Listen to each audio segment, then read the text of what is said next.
Hello, and welcome to the Justice for Georgia podcast. My name is Johnny. And I'm Mr. Ambitious. Today we'll be going over one of my heroes, the icon, Dr. Martin Luther King Jr. Today is actually a national holiday in observation of his memory and keeping his legacy alive. In honor of his legacy, we're going to be going to many different places, take some pictures, and just to speak as far as his birth home here in Atlanta, the National Monument, and some other spots maybe today. Definitely. And this is the least we can do for one of the greatest orators of our time, like easily.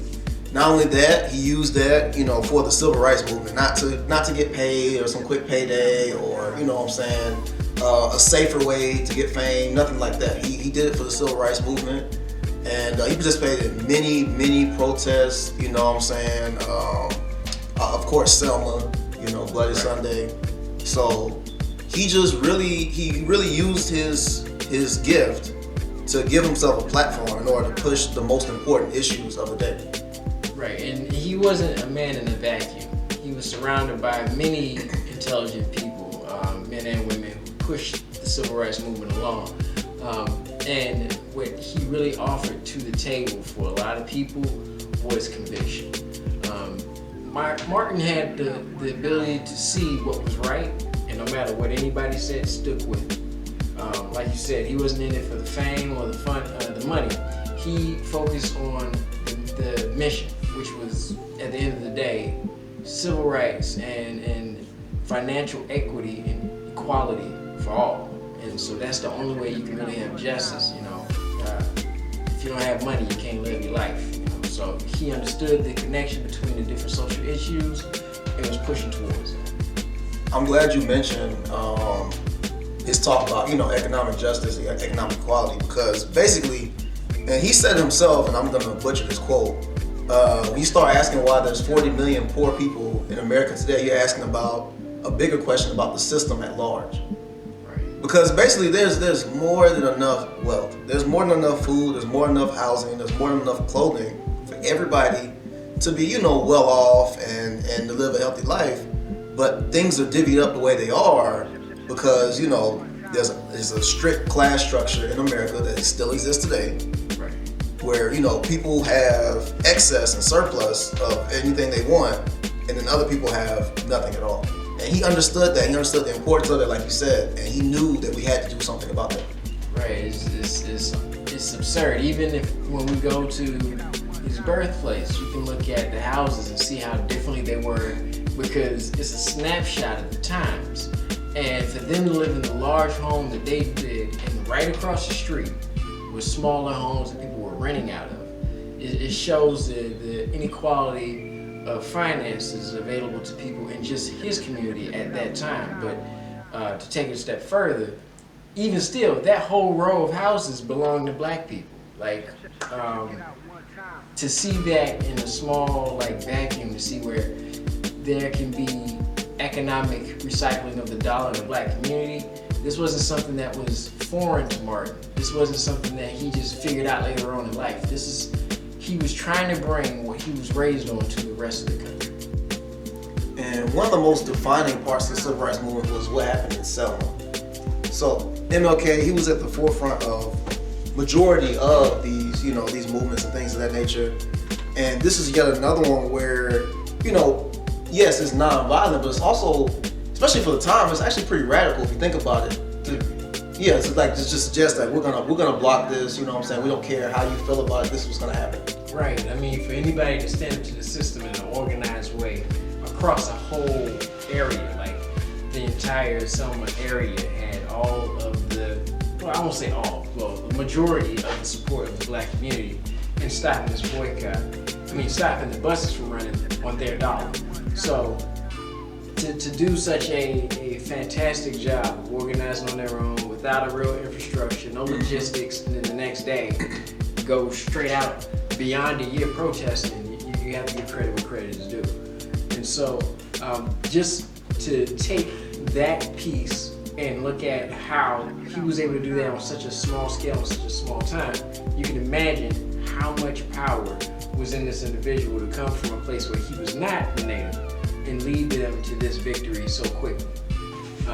fast forward to the future a little bit, he's getting more of a national platform. So he's taking that message across the country, and he's up in Harlem where he's at a book signing, and it doesn't go according to plan. So he's in Harlem. He's doing the book signing, and pretty much, there's different reports on what happened. But he was stabbed, and after this, in the chest, he was stabbed in the chest. And after this, he continues to do what he was doing. So to me, the biggest takeaway, regardless of why he was stabbed or whatever, is that he had the resolve to keep going, and even in the face of death. So, you threatening to kill him, whatever, that wasn't good enough to stop MLK from, leading the civil rights movement, working together with other leaders, mentoring the next generation, because, a lot of people that came after him worked with him actively, or, worked with somebody that worked with him or something like that. So his impact he had a pretty big impact on the movement at large. Definitely. I mean, I'm a sucker when it comes to paper cuts. I mean, like, you hit me with a paper cut, I'm down for the count. You hit me in the chest with a knife, I'm gonna reevaluate why I'm in that place. So to look at how he handled it, to keep moving forward, like his quote, if you can't fly, run. If you can't run, walk. If you can't walk, crawl, or whatever you do, keep moving. He did that. He lived that and he walked that. So he didn't stop in Harlem. He then comes back down south. Well, he went a whole bunch of different places and did a lot for a lot of people, organizing and speaking to them. But he comes back down south to Birmingham, and he's involved in a protest. And with his protesting, he gets arrested. Kind of happens. And while he's in jail, the clergymen in Birmingham, Alabama get together and they talk to the press and the media, and they say, this guy doesn't represent us. He's from out of town. We're fine with the way things are, and we're making justice our way. He need to go back to LA. So King hears about this, and he says, I want to talk to them in a letter. And that's when he wrote the letters from the Birmingham jail. This letter penned out many influential statements and quotes that a lot of people don't even know this is where it came from, and even the reason why he wrote this letter. And he was basically trying to get the more moderate black clergymen in Birmingham to see why he was doing this for everyone's benefit. Not doing this on some clout chasing. He was doing this because where it's darkest, the light shines brightest. And Birmingham was definitely a dark place, especially for the black community, which was pretty strong at that time and well supported amongst themselves. And he was just coming to add more support to what they already had. Definitely. And one of the big takeaways I got from the letter was he talked about the white moderate. He was saying, the white moderate, they're a person, they'll say they agree with you or whatever, but not like that. Don't do it this way. Or, as MLK said, they'll tell you to wait for a better season. They always want to tell you that, now is not the time for you to address whatever the issue you're trying to address is, whether that's police brutality or voting rights or all those different things. They've always said that, and it's still going on today. You hear so many people that are saying, well, yeah, I understand what you're saying, but you shouldn't block traffic, but you shouldn't do this, but you shouldn't do that, but you shouldn't kneel during a football game. Basically, any type of direct action is unacceptable. And I've seen that, and it's been so crazy to see it and see it justified. But MLK also saw it during his time, and he can call it out in an articulate way that most people they couldn't word it the same way he could. Oh man, that guy was a genius. He was he was writing that. He wrote that when I think he was 27 years old. And the words he was using, you don't see them in SATs, like for real. And it put them on notice that he wasn't some guy just trying some stuff. This was a well thought out strategy. And talking about direct action, that strategy was actually laid out in this letter, where he goes through the 6 steps for nonviolence. And most people they hear, let's protest nonviolent, as if it's a nonviolent way, period. But they don't understand that was a side note of what it really was. It was a strategy for negotiation. And so what King did was he used the leverage of the nonviolent approach to put himself in a position to negotiate what he wanted. So it wasn't necessarily just about not hurting them and other people seeing how bad they are. It was about not hurting them, other people seeing how bad they are, so that we can get a chance to voice our concerns. The problem with white supremacy is it believes it's superior. So they had to show how it was not. So if it's superior for you to be able to just line up and just beat people on a bridge walking across it because they want to go vote, you're not pushing a very good narrative why you should have white supremacy. But anyways, let me get back to those strategies that King was talking about. And it's in 6 steps that are very easy to follow, and you can use this for anything. It's almost like a scientific method for social problems, as I like to call it. But its first step is information gathering. Second step, education. Third step, personal commitment, which is very important. Fourth step is negotiation. That's the whole point. You're trying to negotiate. Fifth step, direct action. That's where you actually do and implement what it is that you want to change. And the last step is reconciliation. This is the most important step. Most people, they start and they just get going. King started with the end in mind. Reconciliation is where you find a way to find peace from the situation that you're leaving. You don't want to just say, hey, here's the problem, now you see it. Hey, here's a problem, can you do something about it? No, hey, here's the problem, and we solved it. So if you're going into a situation thinking, oh, we're just trying to bring awareness without bringing solutions, you're wasting your time. There was a clear way and path to make some changes available to the clergymen in Alabama that King was trying to make them aware of. And if you get a chance to read this letter yourself, I promise you, you might need a dictionary, but it's worth the read, like, seriously. Definitely. And another thing I want to touch on, people hear nonviolent and they think it means it's unintrusive. So it's not going to disrupt their daily life. That's not what nonviolent means. And that's not the type of protest that King led.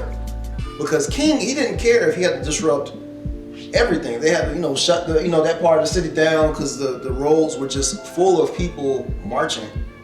He would disrupt your way of life because what he's protesting for is more important. Civil rights are more important. Our lives are more important than, you getting to, like a baseball game or something. So that's how he looked at it. But for some reason, it's been ingrained in people's mind that a nonviolent protest shouldn't be disruptive. But if getting your ass whooped. Yeah, exactly. That's what I really get to see. People say nonviolent, and I look at the video of it. There's somebody sitting down getting sprayed with pepper spray, and it's like, fight the power? No, that's not what it's about. No, you don't get your ass whooped and get credit for it. No, the nonviolence is about bringing attention first, doing it in a way that points out that you're in the right for bringing attention to it without being able to be an easy scapegoat. Oh, they were tearing up property and they were doing this, that, and the third. Well, all they did was sit down at the counter and you just beat them over the head because they was asking for a slice of pie. It's really hard to argue with that person. So let's not say nonviolence. Like you said, that's a perfect point. It is very offensive. Nonviolence as a strategy gets in your face and lets you know that something needs to be changed, not in a passive way, even though it is using passive methods. So yeah, I completely agree with that 100%. That's one of the biggest watered down points of the nonviolent movement ever. And it's part of how they've kind of, pretty much whitewashed MLK. If you were to ask the average person today that's not really educated on what he really did or anything like that, they'll think that, it kind of boils down to, MLK said be nice to me. It's like, no, that's not what he said, that's not his legacy. It just goes so much further than that. Be disruptive while being nonviolent, but like you said, be ready to negotiate, know what you want. Because even with the Montgomery bus boycott, they knew exactly what the end goal was, and they knew depriving the bus system of black dollars was going to get them to that goal. That bus system completely depended on black dollars. So once you remove that from the situation, all of a sudden the funding is not there to keep going, and now they have to come to the table and like, fine, what do you want? Even though that's not what they want to do. So that's the type of mindset we have to have is, like you said, what's the goal? And then you can either work forwards or backwards, either way. But as long as you know the goal and you're ready to negotiate and you're ready to force the negotiation through disruptive means. Right, and a lot of people who are in business will tell you, you shouldn't start a negotiation if you're not willing to walk away from it. And that's what this starts off with. King is going into the situation saying, this is what we want, and if you don't give us what we want, we have a solution that works for us that makes you very uncomfortable. So you might want to work with us. This was a life or death situation too with the buses in Birmingham. There were people who were trying to get on the bus in different situations where the bus driver would close the door and they would have to walk to the back entrance to get back on the bus. Mind you, they've already paid their money. The bus driver might just want to be a jerk and pull off anyways.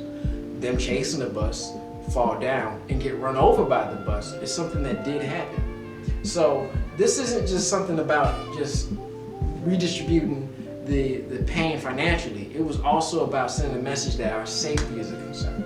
And so there are many more aspects to it that they don't tell you about, even the fact that there were people who came from out of state to protest and support a king that were killed over this, and they still didn't stop doing what they were doing with the buses until they said, you know what, we're too broke to stop this. So we needed to reconsider and ask them what we could do to make this right. Exactly. And also the way that King was put, he was also put in danger throughout this whole entire thing because they, some people were angry about him, about what he was trying to do. They firebombed his house.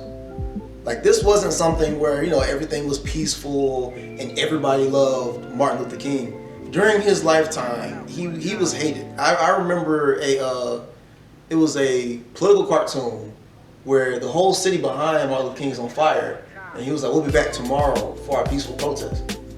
They painted him with the same brush they paint Black Lives Matter with right now. And then when you try to do a Black Lives Matter to Martin Luther King comparison, they say, oh no, that's inaccurate. That's not, he wouldn't have wanted that. Don't speak for him. Please don't. He literally said, the voice of the unheard is right.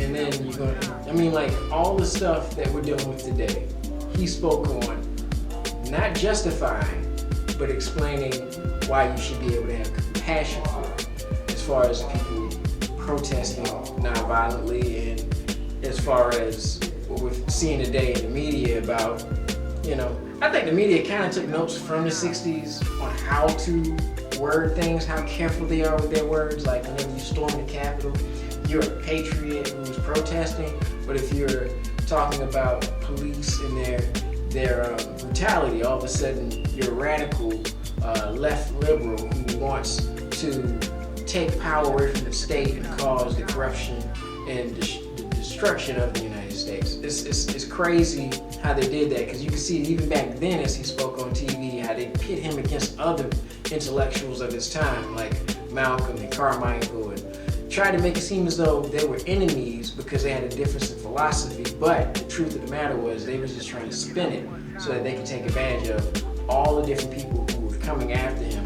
and they used every method and means they could. Exactly, and I'll go ahead and bring it up. The methods they used, you're talking about constant surveillance.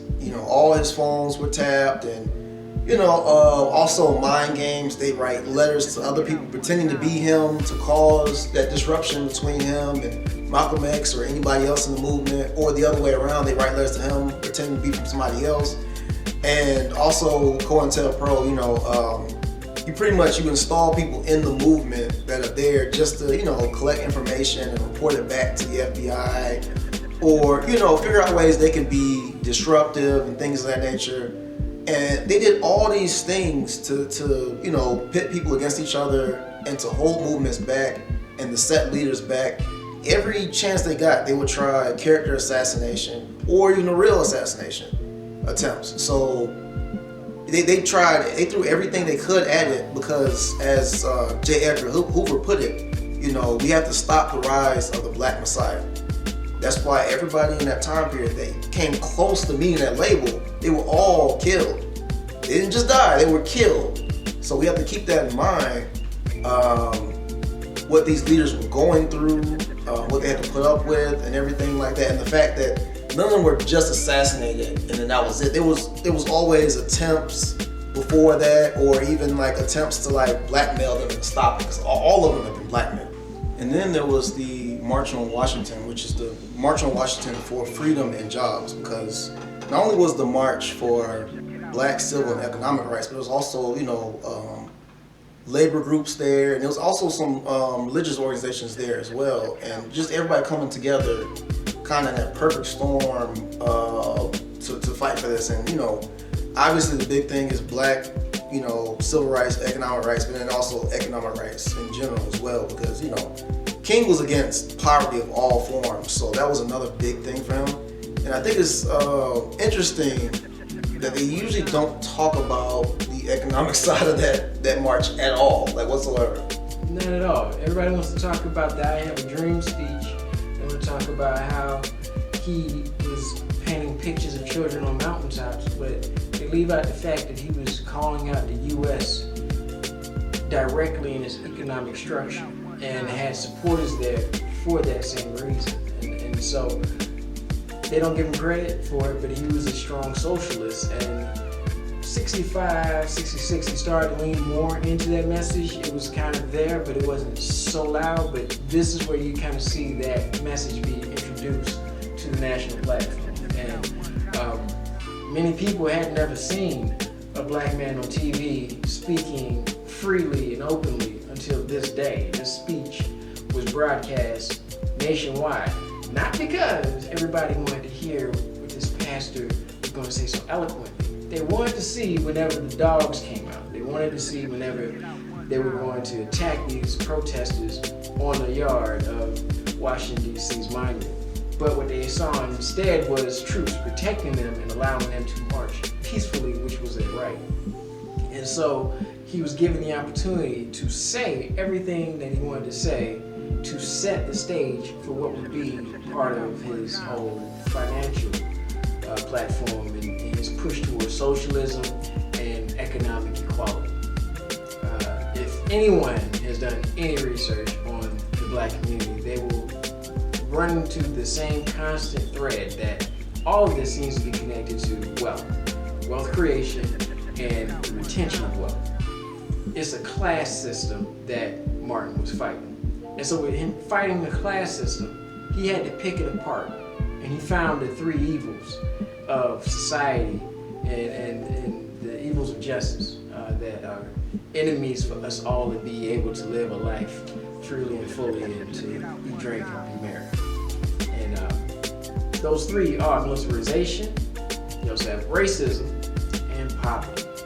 So with these three came the message that he delivered in different avenues, different ways, explaining it to people.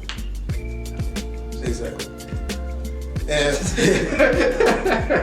it's good. When it comes to militarization, you have to realize that the U.S. is a global empire. Not global empire in the sense that it actually claims all of these territories and blah, blah, blah. It doesn't need to. There's no point.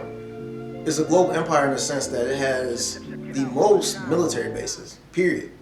And it has the most military bases in the most countries, period. Like, it's just the scope and scale of it, the amount of resources we put towards this. It just shows you that is the number one priority of this country. Not addressing poverty, not addressing racism, not addressing any other issues, starving children, none of that. It's literally just militarism across the globe. And then, of course, you have racism, which this country, it allows in so many different forms. There was this Jim Crow and redlining to keep us from buying certain homes and all these different types of things that allowed in the past, and now they exist in different forms where the U.S. isn't segregated. But if you were to look up, pretty much black schools and black areas, and you start to see it's just like, oh, okay, well, this area is 90% black, but this area is 90% white. So it's not technically segregation where like you can't be allowed here, period. Right. It's a very subtle segregation where it's just like we're just gonna make it very difficult. You're gonna get a lot of passive aggressive comments and things like that. People might even, harass you and stuff, but we're gonna do it differently from done in the past because that way it's been outlawed now. Now we can get in trouble for that, so we'll just switch how we do it. And that's pretty much what's happening with that. And then on the economic side too, where we can't throw out your application because because you say you're black. But you can come into the job interview and then we see you face to face. Now we're gonna throw out your application because we've seen you. We know for sure you're black. Now we're gonna throw out your application, even though you didn't check your race on your application. So it's those things that they use to hold us back still, even though the old systems, are supposed to be gone. It's just like the new Jim Crow. That's all it really is. Exactly, the new Jim Crow. How was there an Ivy League at all, and none of them have historically black colleges in it? It doesn't make sense. But yet, one of the main colleges that the CIA and the FBI pull their talent from is historically black college, Howard University. But you're not getting a full ride to go to there if you get in their school. You know what I'm saying? So it's just the disproportionate abuse of power, and just that's a whole topic all by itself to just stress you out. So King really was pushing at this point and had a national stage. He had Lyndon B. Johnson up on the ropes. This guy was like, man, who is this black dude that keeps coming in here telling me what to do in my house? This is crazy. What's King gonna do next? Well, let's fast forward to the next big thing that King was gonna do. He meets up with the Memphis sanitation workers and he says, hey guys, y'all need some help? I'm gonna come out there and I'm gonna protest with you so you can get some rights. And you can unionize, you can get some money so that you can redistribute the pain financially and actually get some wealth for your own community. And so he comes and he does this speech in Memphis, known as the Mountaintop speech, where he basically says he sees the walls closing in, they're coming at him. He knows that it's possible for us to have what he deems justice, and he leaves a plan behind for that. But while he's there, his whole focus is to show them that through organization, through protesting, and staying focused on the goal at hand, we could force financial redistribution in this city. And he wanted to do in Memphis, the same thing that he had done or helped do in Selma and many other cities around the country. So when he makes his statements, little does he know that the next moments of his life at the Lorraine Motel will be his last, where he's assassinated by the government, which has been proven in the court case in 1999. The government admitted guilt to assassinating Dr. King and collaborating to do that. But the part that most people don't know about was the March on Washington was a part one. He had an idea to occupy Washington, which would be part two. And that's what he had in the works. He wanted to get a group of people to go to DC and just stay on the yard until they got reparations. Can you imagine if King was not assassinated and he was allowed to live to see that day where he could go to Washington and camp out in front of the Capitol, in front of the White House, in front of the Washington Monument, and not leave until somebody said they're giving every black person in America a check? It would be a completely different story on the McDonald's cup about what King did for us. Seriously. Like, you go into a school book and you hear everything about how he was trying to make it so that we could play and hold hands and stuff. He was going to get that check. I mean, this video of King saying this, and it was not probable, it was possible that he was going to get it done. So his legacy really still lives and is available today to act on. It doesn't take much. The King Center is full of information here in Atlanta. If you get a chance to go and check that out, it is definitely worth the tour if you can take one. Finding out the history of Auburn Street, the legacy in the King family, coming down generations of wealth building, community building, and just the intentionalness of being a change or advocate in your community for good. All right, this has been the Justice for Georgia podcast. My name is Johnny. And I'm Mr. Ambitious. Signing out. Y'all be easy.